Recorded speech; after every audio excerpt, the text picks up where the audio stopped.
우리에게 주시는 하나님의 말씀은 마태복음 4장 18절로 22절까지의 말씀입니다. 마태복음 4장 18절로 22절까지의 말씀 찾으셨으면 함께 한 목소리로 봉독하도록 하겠습니다.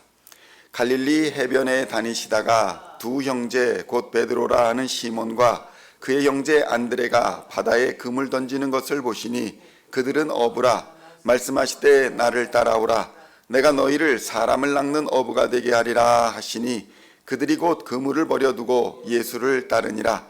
거기서 더 가시다가 다른 이 두 형제 곧 세베대의 아들 야고보와 그의 형제 요한이 그의 아버지 세베대와 함께 배에서 금을 깁는 것을 보시고 부르시니 그들이 곧 배와 아버지를 버려두고 예수를 따르니라. 아멘. 할렐루야. 오늘은 마태복음 4장 18절로 22절까지의 말씀을 본문으로 나를 따라오라 라는 제목으로 하나님의 말씀을 함께 나누고자 합니다. 성도 여러분, 예수님은 하나님의 나라 천국이 가까이 왔으니 회개하고 복음을 믿으라 이렇게 선포하셨습니다. 성도 여러분, 세상에 불합리하며 또 억압받고 고통당하는 나라, 그런 나라의 권세가 망하고 완전한 하나님이 다스리시는 공의와 정의가 다스리는 나라, 사랑이 충만한 행복이 가득한 나라가 가까이 왔다라는 사실은 엄청나게 반가운 소식입니다. 성도 여러분, 우리 민족은 일제강점기를 경험했었기 때문에 그 복음이 어떤 느낌인지를 금방 알 수가 있습니다. 일본 치하에서 일본 법으로 억압받고 언어도 일본말로 바뀌고 이름도 일본식으로 바뀌어야 했던 현실이 영원할 것만 같았지만 그 영원할 것만 같은 억압받는 현실이 자주독립과 광복이 가까이 왔다. 일본이 망할 것이다. 나라가 독립될 것이다. 라고 외치는 사람이 그 당시에 있었다면 그 당시에 그것이 얼마나 비현실적이겠습니까? 그럼에도 불구하고 나라가 광복이 돼서 주권을 되찾는다니 얼마나 감격스러운 일이냐, 뿌듯한 일이냐, 기쁨의 소식이었을 것입니다. 이처럼 이스라엘 백성들도 나라를 잃기는 마찬가지였습니다. 나라를 잃어버리고 로마가 임명하는 총독과 로마가 임명하는 왕들이 다스리는 나라가 되어서 이런저런 수탈과 핍박을 받고 있을 때에 간절히 하나님의 나라를 원하고 바란 사람들은 어떤 사람이었을까요? 바로 하나님을 사랑했던 사람들이 바로 하나님의 나라를 소망했던 사람들이었던 것입니다. 그러니까 바꾸어 말하면 로마 정부에 협력하고 로마 정부와 세상의 권력과 타협하고 그 안에서 떨어지는 부스러기를 먹고 있던 사람들은 하나님의 나라가 가까이 오는 것을 달가워하지 않았다는 것입니다.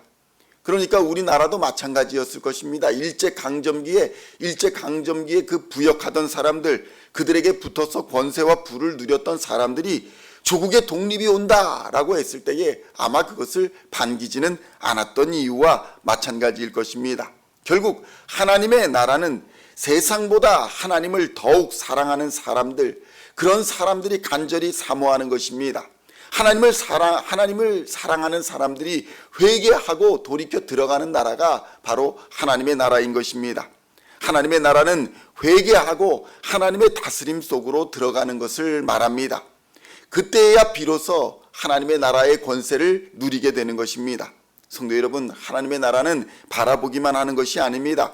몸으로는 세상 것들을 즐기며 생각만 하나님의 나라를 하는 것이 아닙니다. 하나님의 다스림에 불순종했던 나의 그동안의 죄를 회개하고 하나님의 말씀이 육신이 되어 이 땅에 오신 예수 그리스도의 말씀에 순종하여 살아감으로 하나님의 나라가 우리 가정과 직장과 삶 속에서 매일 누려지는 것, 그것이 바로 그리스도인의 삶인 것입니다. 예수님은 이런 하나님의 나라가 가까이 왔다라는 것을 선포하시고 누구든지 말씀으로 이 땅에 임하신 예수 그 자신을 믿고 따르면 함께 하나님의 나라에 들어갈 것이다 이렇게 선포한 것입니다. 성도 여러분, 우리가 전할 복음이 무엇입니까? 바로 이것입니다. 이미 세상 권세는 예수의 이름 앞에 굴복하고 엎드려졌으니 세상의 헛된 것에 마음과 정성과 뜻을 두지 말고 예수님을 통해 보여지는 하나님의 나라의 마음과 뜻과 정성을 두라는 것입니다.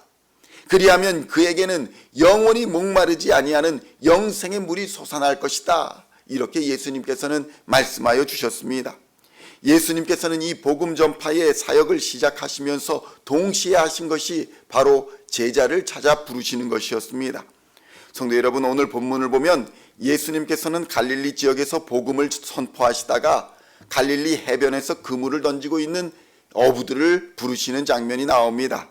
마태복음 4장 18절로 22절 다시 함께 봉독하겠습니다. 갈릴리 해변에 다니시다가 두 형제 곧 베드로라 하는 시몬과 그의 형제 안드레가 바다에 그물 던지는 것을 보시니 그들은 어부라.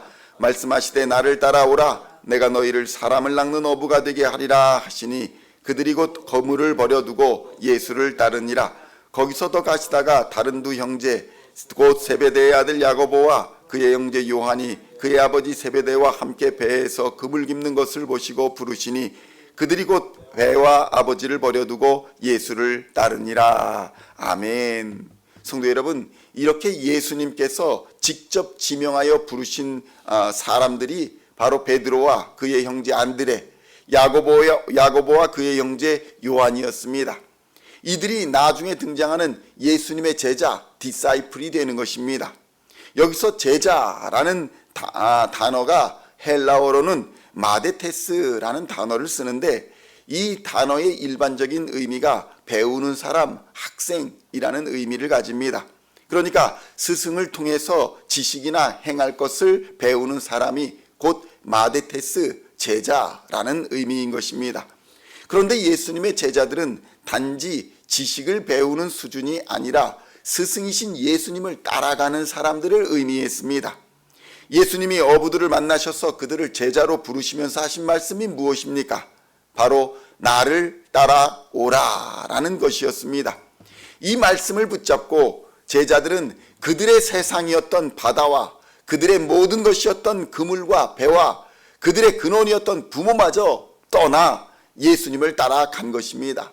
그렇게 결단할 수 있었던 사람들을 예수님은 비로소 마데테스 제자로 삼아 주셨던 것입니다. 성도 여러분, 예수님께서 원하시는 제자는 나의 세상인 바다와 나의 배경 권세가 되는 배와 그물과 나의 존재의 이유가 되는 가족까지도 버리고 따라갈 수 있어야 한다는 것입니다. 이것을 다른 말로 표현하면 자기 부인이라 표현할 수 있습니다. 그러니까 자기를 부인해야 비로소 예수님을 따라갈 수 있는 것입니다. 성도 여러분, 제자의 삶은 내 삶의 주도권과 내 삶의 목적이 바로 예수님께 있다는 것을 믿고 따라가는 사람을 의미합니다. 사실 예수님의 당시에 제자라 불리는 마데테스가 되려는 자는 자신을 가르쳐줄 스승, 자신의 스승이 될 랍비를 직접 찾아가 스승으로 제자로 삼아달라 이렇게 요청하는 것이 관례였습니다. 그것은 제자가 주도권을 갖는다는 것입니다.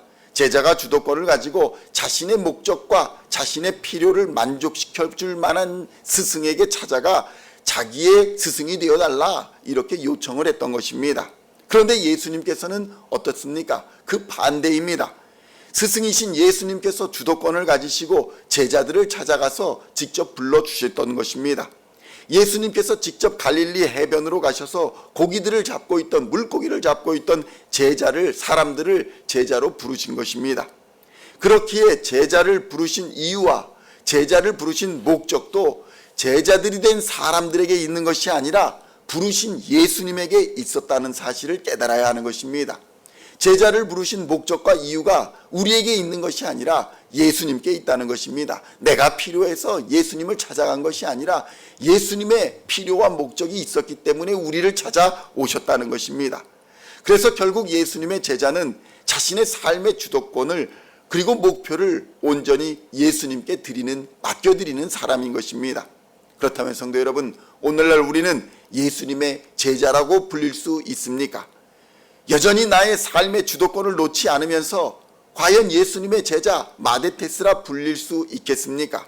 성도 여러분, 예수님이 제자들을 부르신 목적과 이유는 분명합니다. 성경에 보면 내가 너희를 사람을 낚는 어부가 되게 하리라 라고 목적과 이유를 밝히시면서 불러주신 것입니다. 이전까지 제자들이라 불리는 사람들은 평생 물고기를 낚는 어부의 일만 하며 살았지 사람을 낚는 어부의 삶은 생각해 본 적도 없을 것입니다. 그런데 예수님의 부르심을 듣고 그렇게 해보겠습니다 라고 결단하고 따라 일어난 것입니다. 사람을 낚는 어부가 되게 하리라는 말씀의 진정한 의미도 아마 그때는 몰랐을지도 모릅니다. 그러나 예수님에 대한 믿음 하나로 일어나 예수님을 따랐던 것입니다. 잘 모르지만 내 머리로는 이해되지 않지만 예수님의 뜻과 예수님의 목표가 자신들을 통해 이루어지리라는 것을 확신하고 믿었기 때문에 또 그것이 하나님의 뜻이라고 믿었기 때문에 제자들은 예수님의 부르심에 자신의 삶을 온전히 맡길 수 있었던 것입니다. 성도 여러분, 우리의 삶의 주도권이 어디에 있습니까? 우리의 삶의 주도권이 예수님께 있을 때에 온전히 우리의 삶을 맡기게 되는 줄로 믿습니다. 부르신 부르심을 따라 예수님의 목적과 예수님의 관심에 귀를 기울이시기를 우리 주님의 이름으로 축원드립니다.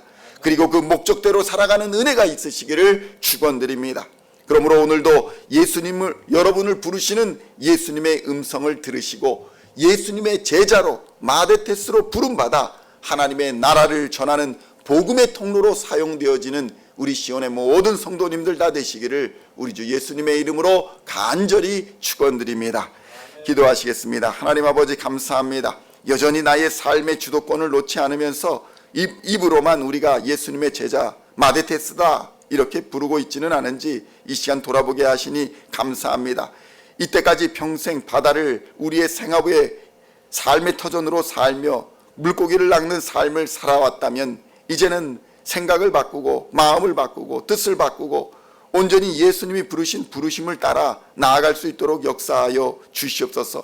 예수님의 부르심을 듣고 그렇게 해보겠습니다 결단하고 일어나는 하나님의 백성들 다 되게 하여 주시옵소서. 내 머리로 다 이해되지 않더라도 오직 하나님의 아들 예수 그리스도에 대한 믿음 하나로 일어나 예수님을 따라가게 하여 주시옵소서. 그리하면 예수님의 뜻과 예수님의 목표가 우리를 통해 이루어질 줄로 믿습니다. 그것이 하나님의 뜻이라 믿고 오늘도 예수님의 부르심에 우리를 맡기고 살아가는 하나님의 자녀들 다 되도록 역사하여 주시옵소서. 나를 따르라는 하나님의 부르심, 나를 따르라는 예수님의 부르심에 이 시간 응답하게 하여 주시옵소서. 그 목적대로 살아가는 은혜가 있게 하여 주시옵소서. 감사를 드리오며 우리를 구원하신 우리 주 예수 그리스도의 이름으로 간절히 기도하옵나이다. 아멘.